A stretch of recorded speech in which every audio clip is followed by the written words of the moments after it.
You can't be a good parent if you're not present. Mom, are you watching us? Sorry. It's so important for kids to have a healthy lifestyle. Did you wash? Yeah. With soap? Back in. Mom! You have to find the funny all the time. That is not funny. Separate! Separate! Welcome to Perfectly Imperfect Parents. I am here with Danny Modisette and Dr. Cara Natterson. I am Malika Chopra, and today we are going to talk about choosing your battles. There are so many battles every day that we are fighting. I mean, there's everything from sleepovers to what kind of clothes your kids wear to being obsessed with math homework. So what's your favorite battle? Give us a battle that you've picked recently. Well, we have many in my family. Literally go down the checklist. I don't allow sleepovers. It's everything. So I am one of those tiger moms. Wow, I'm not a tiger mom, although I don't like the sleepovers. And yeah, I'm not a tiger mom actually in any way, other than the no sleepovers. I agree with that. Well, why don't you believe in sleepovers? Because I can't control who they're going to be exposed to and what they're going to do when it's not in my house, and also what's acceptable in someone else's house might not be acceptable to me. So other battles, I mean, we in my family also deal with, aside from sleepovers, clothing. You know, that's a big issue. We have the clothing battle. Yeah, you know, I have two girls who are beautiful living in Southern California, and it shouldn't be a big deal to wear a two-piece bathing suit, but that in our family just doesn't really flow well. And I know that it doesn't make that much sense, but again, this goes into picking your battles. My husband feels strongly about this, and I actually agreed with him. The no bikini rule. The no bikini rule. But then my sister-in-law finally told us, guys, pick your battles. This is not one of the important battles to be stuck on, and I actually reflected on it and agreed with her. So, and then once, of course, we gave in, it wasn't a big deal anymore.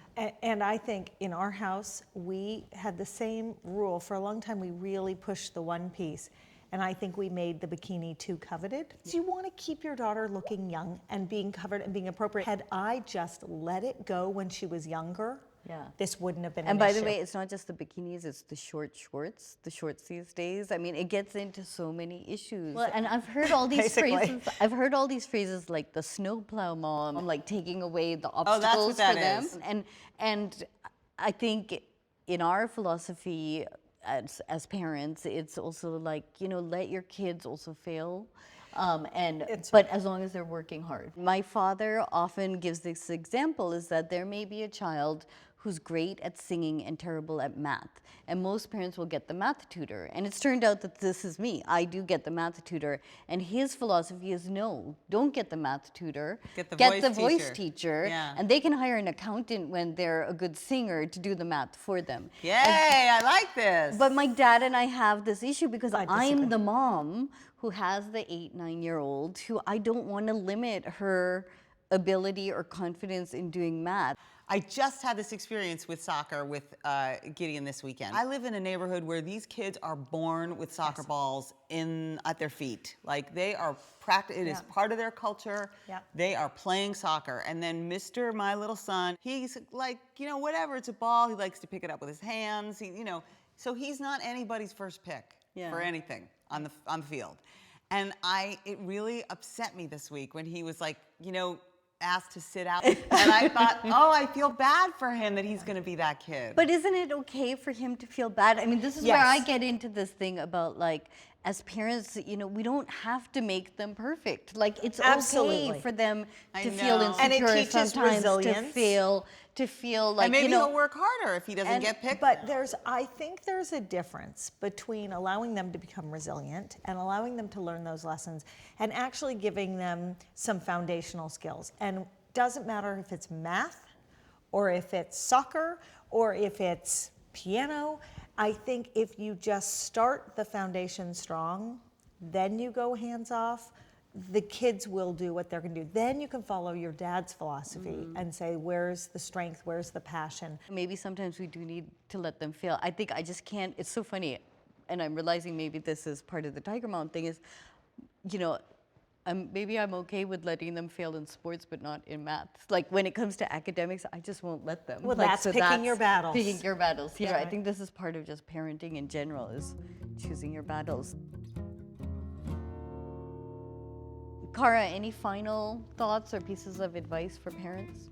I think parents start picking their battles from day one with how they feed their baby, with how they do sleep training, with how they handle temper tantrums, with how they manage preschool dilemmas.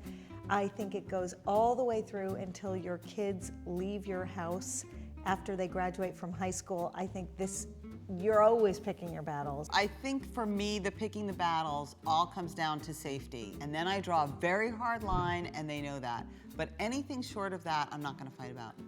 That's great.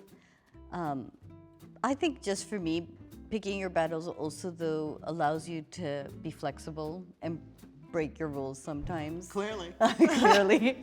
But I feel fine saying that. So, okay, well, great conversation. As always, lots of food for thought. I would love to hear from all of you. What are the battles that you deal with in your homes and in your families?